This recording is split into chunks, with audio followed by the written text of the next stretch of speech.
William L. Wipfler was ordained an Episcopal priest in 1955, and in that same year he married Pauline Papperman, a high school English teacher.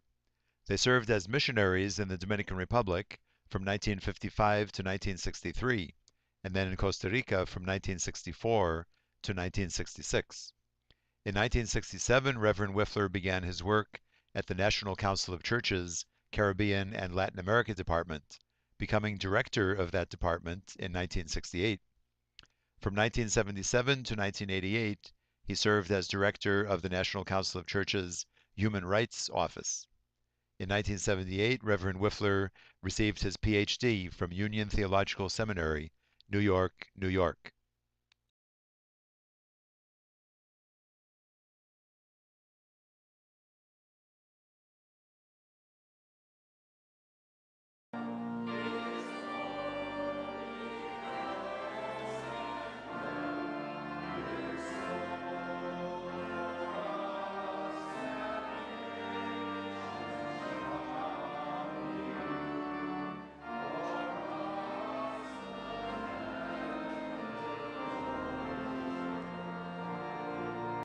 I want to know Christ and the power of his resurrection and the sharing of his sufferings by becoming like him in his death, if somehow I may attain the resurrection from the dead.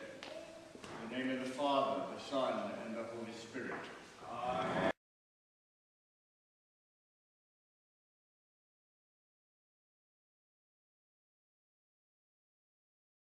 As Providence would have it, I was present with an ecumenical delegation in San Salvador when he was assassinated.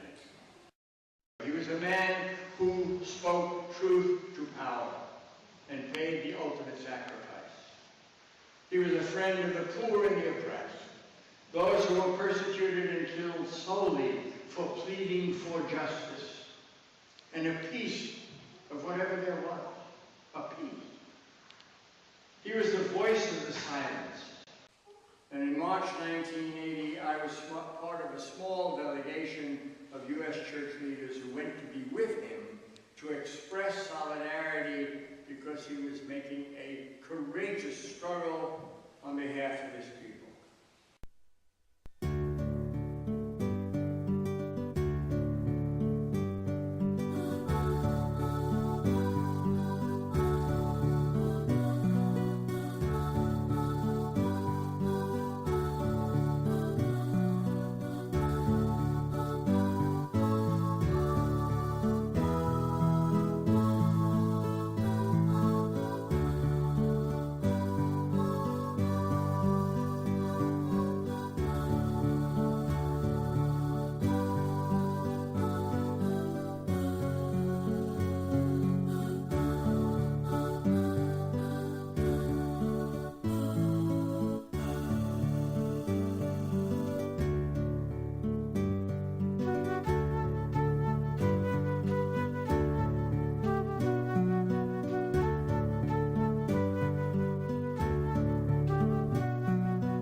Queridos hermanos,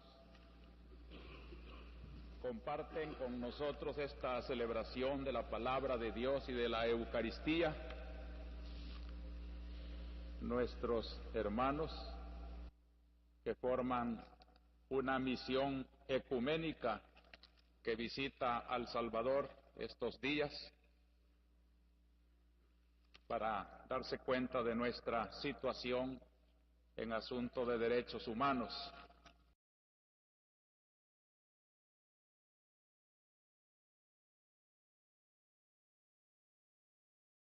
El reverendo William Wipfler, del Programa de Derechos Humanos del Consejo Nacional de Iglesias de Estados Unidos.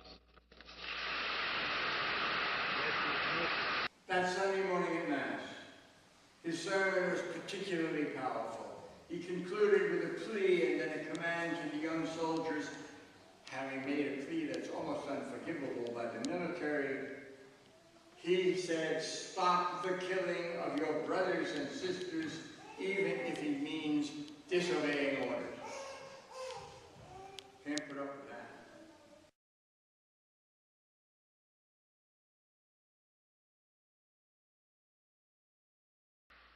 Sentimos pues en ellos la solidaridad de Norteamérica en su pensamiento cristiano y así comprendemos cómo el Evangelio puede iluminar las diversas formas de sociedades y siempre desde la perspectiva del respeto al hombre, como nos lo ha revelado nuestro Señor, se siente solidaria con una iglesia que precisamente trata de defender esos derechos del hombre tan pisoteados en nuestra patria. Le agradecemos mucho. I didn't go to the altar with the Roman Catholics in our delegation to receive communion because I didn't want to embarrass the others. He had introduced me as an Anglican, and I knew what the general rules were. He walked through the cathedral and into the street. The cathedral having 3,000 people inside. He walked then to the street to give communion to another 500 or 600 outside who couldn't get in. And he had to give communion because no one would receive communion except from the hands of their bishop. I was praying for the church in El Salvador, for the Archbishop, for the people of El Salvador. I had my eyes closed, standing away from the altar, and this voice said, "My brother, do you want to receive the sacrament?" And it was the Archbishop. I did. A privilege. A symbol of love. And I believe that we have, in a very real sense, begun to become part of a universal church. His statue stands in the Hall of the Greats in Westminster Abbey. It is one of the new statues that is over the main entrance of the Cathedral of St. John the Divine in Manhattan. All throughout America, he is called San Romero. So the canonization of this man has already occurred, and finally our brothers in Rome are catching up. I truly believe in the depths of my being that I've had the privilege of knowing, touching, learning from, and sharing friendship with one of the prophets and the saints of the Church Universal, and in our time.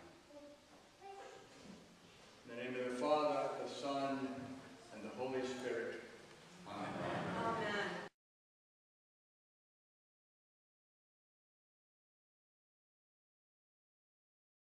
Seguidores de Cristo, allá en Estados Unidos, vienen a compartir con los seguidores de Cristo aquí en El Salvador. Y ellos, en la gran nación del norte, son voz de evangelio contra las injusticias de aquella sociedad.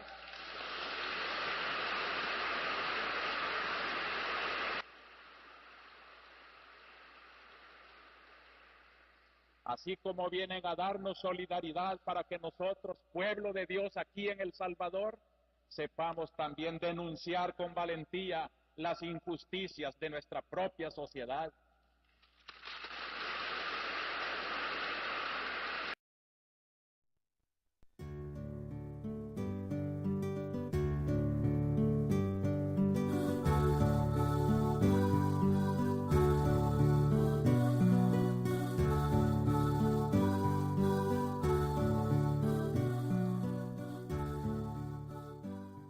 My preaching does not provoke violence.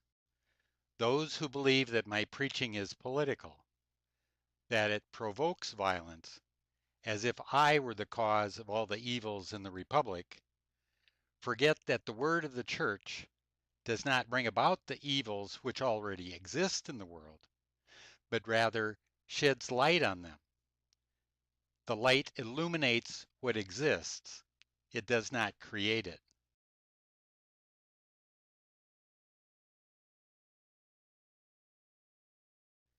As pastor, I am obliged to give my life for those I love, who are all the Salvadorans, even those who may be going to assassinate me. If the threats are carried out, from this very moment I offer God my blood for the redemption and resurrection of El Salvador.